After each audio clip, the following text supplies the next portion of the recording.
It didn't take long for the anger to reach boiling point. Minutes after the president gave a speech designed to reassure, demonstrations turned violent.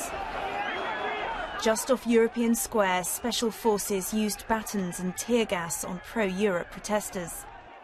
The government has decided to suspend moves towards a trade deal with the European Union.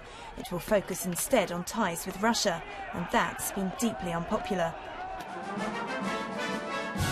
President Viktor Yanukovych explained his decision on state television. He said it was driven by economic necessity, and he wasn't turning the country away from Europe. I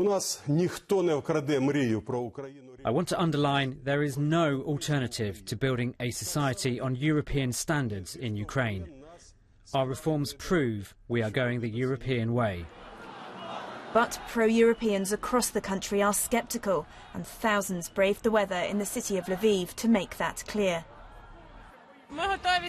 We are ready to stand till the deal is signed, and even better, until we send our president and government into resignation.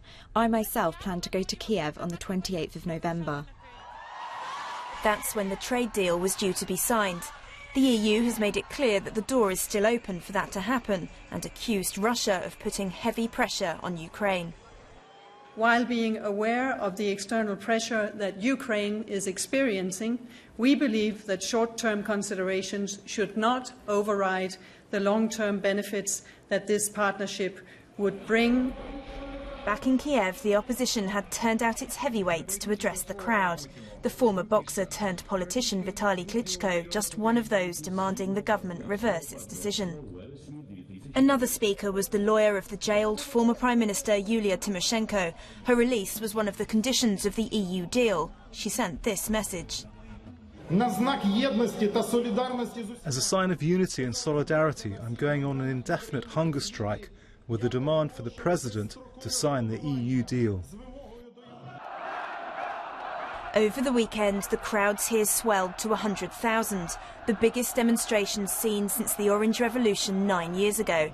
In scenes reminiscent of then, demonstrators have set up tents in the city centre, preparing for more rallies in the days ahead. Emily Thomas, BBC News.